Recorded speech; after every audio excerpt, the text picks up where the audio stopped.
نحمده ونصلي على رسوله الكريم اما بعد ونعوذ بالله من الشيطان الرجيم بسم الله الرحمن الرحيم رب اشرح لي صدري ويسر لي امري واحلل عقدة من لساني يفقهوا قولي رب زدني علما اللهم صل وسلم على سيدنا محمد النبي الأمي محمد وعلى وصحابه اجمعین۔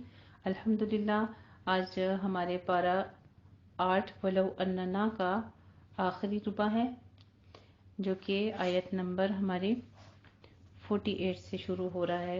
کل ہم نے پڑھا تھا کچھ اعراف والوں کے بارے میں، تو جاننے چاہیے اس کے بارے میں کہ اعراف والے کون ہیں۔ اعراف والے وہ جن کے نیک اعمال برے اعمال برابر ہوں گے۔ حدیث شریف میں آتا ہے کہ اگر کسی کا جو کے انڈے کے برابر، جو کتنی چھوٹی سی ہوتی ہے، اس کے انڈے کے برابر بھی عمل زیادہ ہوگا تو اسے جنت میں داخل کر دیا جائے گا۔ وہاں چھوٹی چھوٹی نیکیوں کی بھی بڑی قدر آئے گی، جس کو ہم ایسے ہی گنوا دیتے ہیں۔ چھوٹے چھوٹے کام بھی کرتے چلے جائیں گے، خالی وقت نہ گزارا کریں، اور جتنا بھی ہو سکے چھوٹی بڑی نیکیوں کو کرتے جایا کریں۔ سبحان اللہ، الحمدللہ، اللہ اکبر، کام کر رہے ہیں، سفر میں ہیں، اس دوران ذکر میں کیا مشکل ہے؟ ہو سکتا ہے کہ ایک دفعہ کا سبحان اللہ کہنا آپ کو جنت میں لے جانے کا سبب بن جائے۔ کسی کو کھجور کا آدھا ٹکڑا دینا جہنم سے بچا لے۔ چھوٹی نیکی ہو یا چھوٹی برائی، بڑے دونوں طرح کی نیکیوں کو کسی کو کمتر نہ سمجھیں، ہر قسم کی نیکیاں جو ہیں وہ شمار ہوں گی۔ جب گناہوں کی کثرت ہو جائے تو پانی پلانے کو لازم کر لیں، کیونکہ جس وقت جہنم میں جہنمیوں کو ڈالا جائے گا تو سب سے زیادہ وہ کس چیز کے لیے ترسے ہوں گے؟ پانی کے لیے۔ جہنم کی آگ اس قسم کی بھڑکیلی ہوگی کہ وہاں پہ وہ پانی کو طلب کریں گے تو ان کو کھولتے ہوئے پانی پلائے جائیں گے۔ استغفر اللہ العظیم۔ یہاں پہ ہم آیت نمبر 50 میں بھی یہی بات پڑھیں گے۔ اس آیت میں اس بات کی دلیل ہے کہ پانی پلانا افضل اعمال میں سے ہے۔ ابن عباس رضی اللہ تعالی عنہ سے پوچھا گیا، کون سے اعمال افضل ہیں؟ انہوں نے کہا، پانی پلانا۔ کیا آپ نے جہنمیوں کو نہیں دیکھا کہ وہ اہل جنت سے فریاد کریں گے اور کہیں گے ان افیدوا علینا من الماء، کہ ہم پر پانی ڈال دو؟ تو اس لحاظ سے ہمیں بھی یہ سبق ملتا ہے کہ ہم پانی پلانے کو اپنے درمیان عام کریں۔ کوشش کیا کریں، کوئی گھر میں آ جاتا ہے یا ہم بچوں کو بھی اس چیز کی ترغیب دیں کہ جب بھی کوئی آ جائے تو ہم سب سے پہلے پانی پلانے کو ترجیح دیں۔ آیت نمبر 48 سے ہمارا آج کا لیسن شروع ہوتا ہے۔ وَنَادَى أَصْحَابُ الْأَعْرَافِ رِجَالًا يَعْرِفُونَهُمْ بِسِيمَاهُمْ قَالُوا مَا أَغْنَى عَنْكُمْ جَمْعُكُمْ وَمَا كُنْتُمْ تَسْتَكْبِرُونَ۔ اور اعراف والے کچھ ایسے لوگوں کو پکاریں گے جنہیں وہ ان کی خاص علامتوں سے پہچانتے ہوں گے۔ وہ کہیں گے کہ تمہیں تمہاری گروہ نے کوئی فائدہ نہ دیا اور نہ اس تکبر نے فائدہ دیا جو تم کرتے تھے۔ کیا یہی وہ لوگ ہیں جن کے بارے میں تم قسمیں کھاتے تھے کہ اللہ ان پر رحمت نہیں کرے گا؟ ان سے تو کہہ دیا گیا تم جنت میں داخل ہو جاؤ، تم پر کوئی خوف نہیں اور نہ تم غمگین ہوگے۔ اور دوزخ والے جنت والوں کو پکار کر کہیں گے کہ تم کچھ پانی ہم پر انڈیل دو، یا اس رزق میں سے جو اللہ نے تمہیں دیا ہے کچھ ہمیں عطا کر دو۔ جنتی کہیں گے، بے شک اللہ نے یہ دونوں چیزیں کافروں پر حرام کر دی ہیں۔ وہ لوگ جنہوں نے اپنے دین کو کھیل تماشا بنا لیا اور انہیں دنیاوی زندگی نے دھوکے میں ڈالے رکھا، چنانچہ آج ہم انہیں اسی طرح بھلا دیں گے جس طرح انہوں نے اپنی اس دن کی ملاقات کو بھلا دیا تھا، اور جیسے کہ وہ ہماری آیتوں کا انکار کرتے تھے، اور ہم ان کے پاس ایسی کتابیں لائے ہیں جسے ہم نے اپنے علم سے تفصیل کے ساتھ بیان کیا ہے، جبکہ وہ ان لوگوں کے لیے ہدایت اور رحمت ہے جو ایمان لاتے ہیں۔ ان تمام کتابوں کا ذکر کر کے اللہ سبحانہ تعالیٰ کیا فرماتے ہیں کہ یہ ایمان والوں کے لیے رحمت ہے، ایمان والوں کے لیے ہدایت ہے۔ هل ينظرون الا تأویلہ، ان لوگوں کو اور کسی بات کا انتظار نہیں، صرف اس کے انجام یعنی قیامت کا انتظار ہے۔ جس دن اس کا انجام سامنے آئے گا تو وہ لوگ جو اس سے پہلے اس دن کو بھولے ہوئے تھے کہیں گے کہ واقعی ہمارے رب کے رسول حق لے کر آئے تھے، تو کیا ہمارے لیے کوئی سفارشی ہے کہ کہ وہ ہمارے حق میں سفارش کرے یا ہمیں دنیا میں لوٹا دیا جائے تو ہم ان اعمال سے ہٹ کر عمل کریں جو ہم پہلے کیا کرتے تھے۔ بے شک انہوں نے اپنے آپ کو خسارے میں ڈالا اور وہ ساری باتیں ہوا ہو گئیں جو وہ گھڑتے رہتے تھے۔ بے شک تمہارا رب وہ اللہ ہے جس نے آسمانوں اور زمین کو 6 دنوں میں پیدا کیا، پھر وہ عرش پر مستوی ہو گیا۔ وہ دن کو رات سے اور دن کو رات سے ڈھانپتا ہے کہ رات جلدی سے اس دن کو آ لیتی ہے، اور اس نے سورج، چاند اور تارے اس طرح پیدا کیے کہ وہ سب اللہ کے حکم کے پابند ہیں۔ آگاہ رہو، پیدا کرنا اور حکم صادر کرنا اسی کے لیے روا ہے۔ اللہ رب العالمین بہت بابرکت ہے۔ سبحان اللہ، تبارک اللہ رب العالمین۔ وہیں سے ہمارے پھر سورہ فاتحہ کے ساتھ یہ ربط آتا ہے، الحمدللہ رب العالمین، تمام جہانوں کے رب کے لیے تمام تعریفیں ہیں۔ اور یہاں پہ بابرکت ہے اللہ، یہ بھی اللہ سبحانہ تعالیٰ کی تعریف میں آتا ہے کہ وہ جو تمام جہانوں کا رب ہے۔ ادعوا ربکم تضرعا وخفیا، تم اپنے رب کو آواز دے کر پکارو یا آہوزاری کر کے پکارتے ہو یا چپکے چپکے پکارو، بے شک وہ حد سے گزرنے والوں کو پسند نہیں کرتا۔ اور زمین کی اصلاح کے بعد تم اس میں فساد نہ کرو اور اللہ کو خوف اور طمع کرتے ہوئے پکارو، بے شک اللہ تعالیٰ کی رحمت احسان کرنے والوں کے قریب ہے۔ ان آیات میں 4 چیزوں کی تلقین کی گئی ہے۔ نمبر 1 یہ کہ اللہ تعالیٰ سے آہوزاری اور خفیہ طریقے سے دعا کی جائے، جس طرح کہ حدیث شریف میں بھی آتا ہے کہ لوگوں اپنے نفس کے ساتھ نرمی کرو، آواز پست رکھو، تم جس کو پکار رہے ہو وہ بہرا ہے نہ غائب ہے، وہ تمہاری دعائیں سننے والا ہے اور تمہارے قریب ہے۔ اسے صحیح بخاری نے روایت کیا ہے اور صحیح مسلم نے۔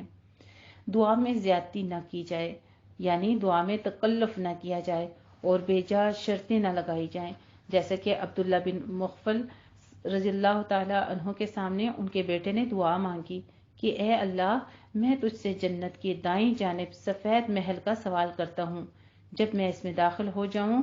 ابن مغفل نے فرمایا، بیٹے اللہ سے جنت مانگ اور جہنم سے اللہ کی پناہ طلب کر۔ میں نے رسول اللہ صلی اللہ علیہ وآلہ وسلم کو فرماتے ہوئے سنا، ان قریب اس امت میں ایسے لوگ ہوں گے جو طہارت اور دعا میں زیادتی کریں گے، اور اسے سنن ابو داؤد نے روایت کیا ہے۔ نمبر 3 یہ کہ اصلاح کے بعد فساد نہ پھیلایا جائے، یعنی اللہ کی نافرمانیاں کر کے فساد پھیلانے میں حصہ نہ لیا جائے۔ نمبر 4 یہ کہ اس کے عذاب کا ڈر بھی دل میں ہو اور اس کی رحمت کی امید بھی ہو۔ اس طریقے سے دعا کرنے والے محسنین ہیں، یقیناً اللہ کی رحمت ان کے قریب ہے۔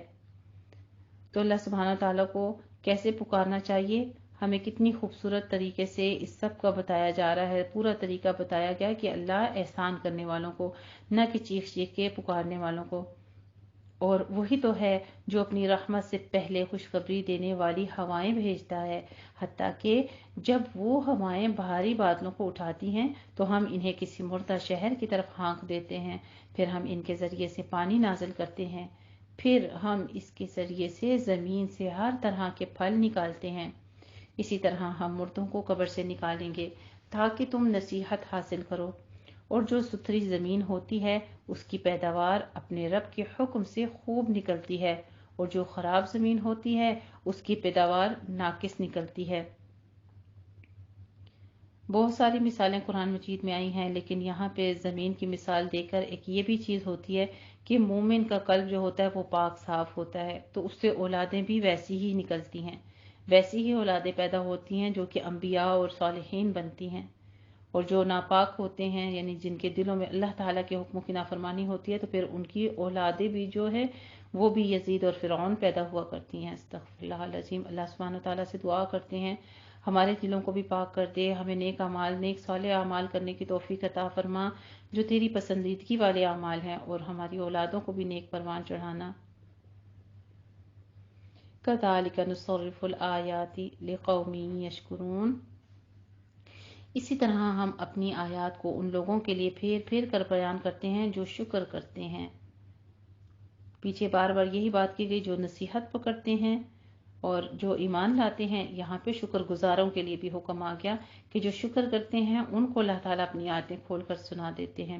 لَقَدْ أَرْسَلْنَا نُوحًا إِلَىٰ قَوْمِهِ، ہم نے نوح کو اس کی قوم کی طرف بھیجا، چنانچہ اس نے کہا اے میری قوم تم اللہ کی عبادت کرو اور اس کے سوا تمہارے لیے کوئی معبود نہیں، بے شک میں تم پر بہت بڑے دن کا عذاب آنے سے ڈرتا ہوں۔ اس کی قوم میں سے بعض سرداروں نے کہا بے شک ہم تو تجھے کھلی گمراہی میں دیکھتے ہیں۔ نوح علیہ السلام نے کہا اے میری قوم میں گمراہ نہیں ہوں بلکہ میں تو سب جہانوں کے رب کی طرف سے رسول ہوں۔ میں تمہیں اپنے رب کے پیغامات پہنچاتا ہوں اور تمہاری خیر خواہی کرتا ہوں، اور میں اللہ کی طرف سے وہ باتیں جانتا ہوں جو تم نہیں جانتے۔ اَوَعَجِبْتُمْ أَنْ جَاءَكُمْ، کیا تم اس بات پر تعجب کرتے ہو کہ تمہارے پاس تمہارے رب کی طرف سے ایک ایسے آدمی کے ذریعے سے نصیحت آ گئی جو تم میں سے ہی ہے، تاکہ وہ تمہیں ڈرائے اور تاکہ تم ڈر جاؤ اور تاکہ تم پر رحم کیا جائے۔ جب انسان تقوی اختیار کر لیتا ہے تو پھر کیا ہوتا ہے اس کا حاصل؟ انسان پر رحم کر دیتے ہیں اللہ سبحانہ تعالیٰ۔ فَكَذَبُوهُ فَأَنْجَيْنَاهُ وَالَّذِينَ مَعَهُ، پھر انہوں نے نوح علیہ السلام کو جھٹلایا تو ہم نے اسے اور ان لوگوں کو جو ان کے ساتھ ایمان لانے والے تھے کشتی میں بچا لیا، اور ہم نے ان لوگوں کو غرق کر دیا جو ہماری آیتوں کو جھٹلاتے تھے۔ بے شک وہ لوگ دل کے اندھے تھے، اور ہم نے قوم عاد کی طرف ان کے بھائی ہود کو بھیجا۔ اس نے کہا یا قوم اعبدوا اللہ ما لکم من الہ غیرہ، اے میری قوم تم اللہ کی عبادت کرو، اس کے سوا تمہارے لیے کوئی معبود نہیں، کیا پھر تم ڈرتے نہیں؟ اس کی قوم میں سے کافر چودھری کہنے لگے، کافر جو سردار تھے ان کے، وہ کہنے لگے بے شک ہم تجھے بے وقوفی میں پڑا دیکھتے ہیں اور بے شک ہم تجھے جھوٹوں میں گمان کرتے ہیں۔ قال یا قوم لیس بی سفاہۃ، ہود علیہ السلام نے کہا اے میری قوم میں بیوقوف نہیں ہوں بلکہ میں تو سب جہان والوں کے رب کی طرف سے رسول ہوں۔ میں نے اپنے رب کے پیغامات تمہیں پہنچا دیے اور میرا یہی کام تھا کہ تمہیں میں پیغام پہنچاتا رہوں، اور میں تمہارا خیر خواہ اور امین ہوں۔ کیا تم اس بات پر تعجب کرتے ہو کہ تمہارے رب کی طرف سے تمہارے پاس ایک آدمی کے ذریعے سے نصیحت آئی جو تمہیں میں سے ہے تاکہ وہ تمہیں ڈرائے؟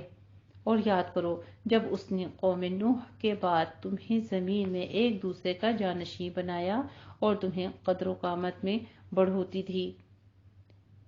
لعلکم تفلحون، آلاء اللہ لعلکم تفلحون، لہٰذا تم اللہ کی نعمتیں یاد کرو تاکہ تم فلاح پاؤ۔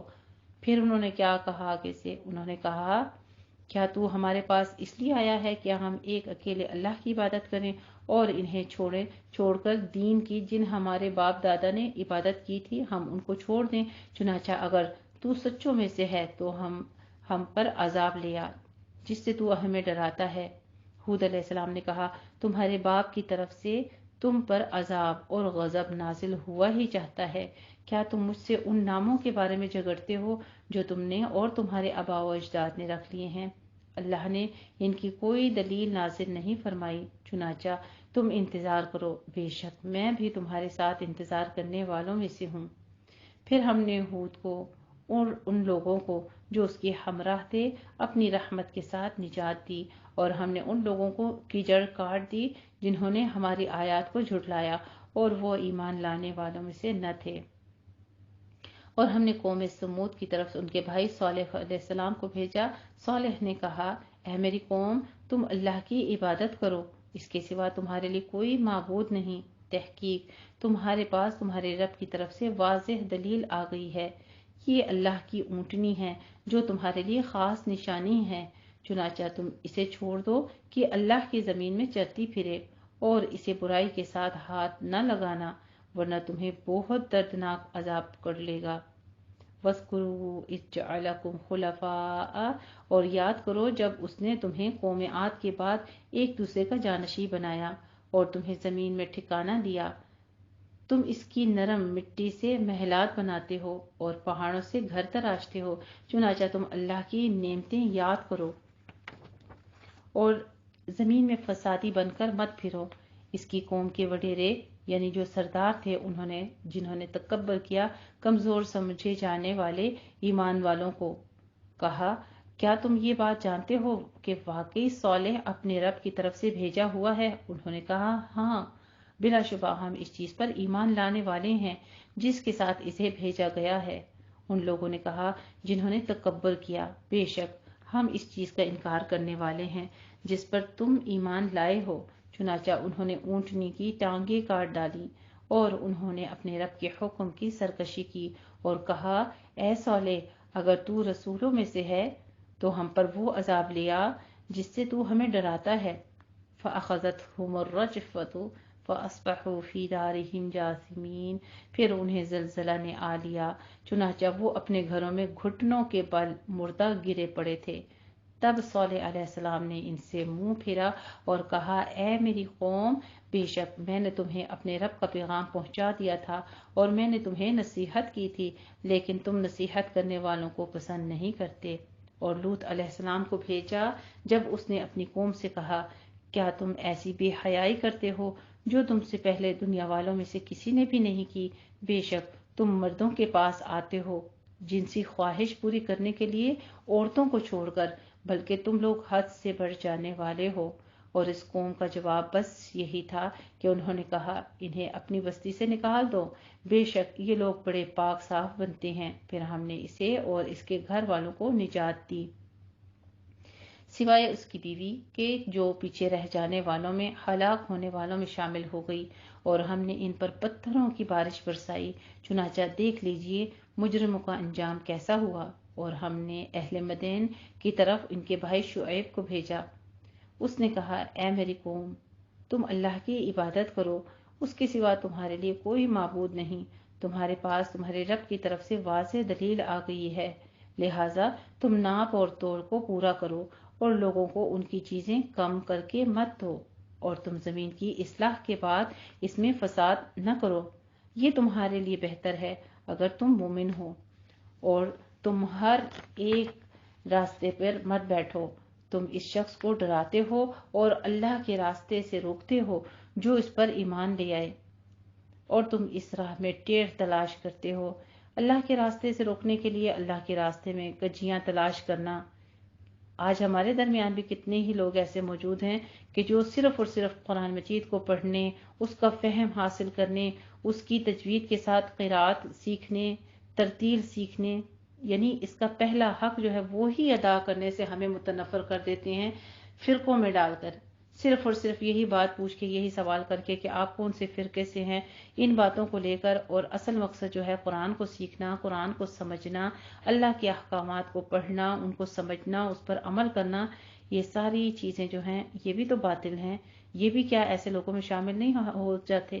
یہ ہر دور کے نافرمانوں کا محبوب مشغلہ رہا ہے، جس کے نمونے آج کل کے متجد جو ہیں وہ دین کے کارگر ہیں، اور ایسے لوگ بھی ہیں جو کہ دین سے متنفر کرنے کے لیے ہی ہمارے درمیان اور دین کے بہت بڑے بڑے علماء بن کے نظر آتے ہیں۔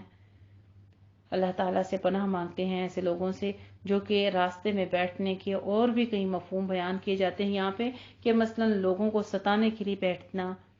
اکثر محفلیں ایسی بھی ہیں جو کہ لوگ ہم سے ملتے ہیں، ہمارے درمیان بیٹھ جاتے ہیں اور پھر کہیں تانے کسیں گے، کہیں باتیں کریں گے، تو ہمارے لیے یہی حکم آتا ہے کہ ہم ان سب چیزوں کو اگنور کر کے صرف اور صرف اللہ کے احکامات کو سیکھنے، اس کی کتاب کو پڑھنے میں اپنا وقت جو ہے اس کو لگائیں، نہ کہ ہم اس وقت کو ضائع کریں۔ جیسے عام طور پر فحاش قسم کے لوگوں کا شیوا ہے، یا حضرت شعیب علیہ السلام کی طرف جانے والے راستوں میں بھی یہاں پہ یہی ذکر ہو رہا ہے کہ ایسا بیٹھنا تاکہ ان کے پاس جانے والوں کو روکیں اور ان سے انہیں بدظن کریں، جیسے قریش مکہ رسول اللہ صلی اللہ علیہ وآلہ وسلم کے پاس آنے والوں سے کرتے تھے، یا دین کے راستوں پر بیٹھنا اور اس راہ پر چلنے والوں کو روکنا، یوں لوٹ مال کی غرض سے ناکوں پر بیٹھنا تاکہ آنے جانے والوں کا مال سلب کر لیں، یا بعض کے نزدیک محصول اور چنگی وصول کرنے کے لیے ان کا راستوں پر بیٹھنا بھی ہے۔ امام شوکانی رحمہ اللہ تعالیٰ فرماتے ہیں کہ سارے ہی مفہوم جو ہیں وہ صحیح ہو سکتے ہیں، لیکن یہ ممکن ہے کہ وہ یہ سب کچھ کرتے ہوں۔ اور آگے بھی جو بات آ رہی ہے کہ یہ کفر پر صبر کرنے کا حکم نہیں، بلکہ اس کے لیے تہدید اور سخت وعید ہے، کیونکہ اللہ تعالیٰ کا فیصلہ اہل باطل پر فتح غلبہ ہی ہوتی ہے۔ یہ ایسے ہی ہے جیسے دوسرے مقام پر فرما رہے ہیں سورہ توبہ میں فَتَرَبَّصُوا إِنَّا مَعَكُمْ مُتَرَبَّصُونَ، بس تم بھی انتظار کرو، یقیناً ہم بھی تمہارے ساتھ مل کر انتظار کرتے ہیں۔ وَاذْكُرُوا إِذْ كُنْتُمْ قَلِيلًا فَكَثَّرَكُمْ، اور یاد کرو جب تم تھوڑے تھے پھر اس نے تمہیں زیادہ کر دیا، اور دیکھو فسادیوں کا انجام کیسا ہوا تھا۔ اور اگر تم میں سے کچھ لوگ اس حکم پر ایمان لے آئے ہیں جو مجھے دے کر بھیجا گیا ہے، اور کچھ دوسرے ایمان نہیں لائے ہیں، تو تم ذرا صبر کرو یہاں تک کہ اللہ ہمارے درمیان فیصلہ کر دے، اور وہ سب سے بڑا فیصلہ کرنے والا ہے۔ وَهُوَ خَيْرُ الْحَاكِمِينَ۔ الحمدللہ پارہ ہمارا جو ہے 8 یہاں پر مکمل ہوتا ہے، اور اس میں بہت ہی خوبصورت آیت جو ہے آخر میں ہمیں تلقین کی جا رہی ہے، پہلے دین کے احکام اور اس پر عمل کرنا اللہ کے حکموں پہ، اس کے بعد جو ہے وہ صبر کی تلقین کی جا رہی، تبلیغ کا طریقہ بتایا جا رہا ہے کہ بہت سے لوگ جو ہیں وہ دین کی راہ میں اور اللہ کا کلام پھیلانے، اللہ کا دین پھیلانے سے روکیں گے بھی۔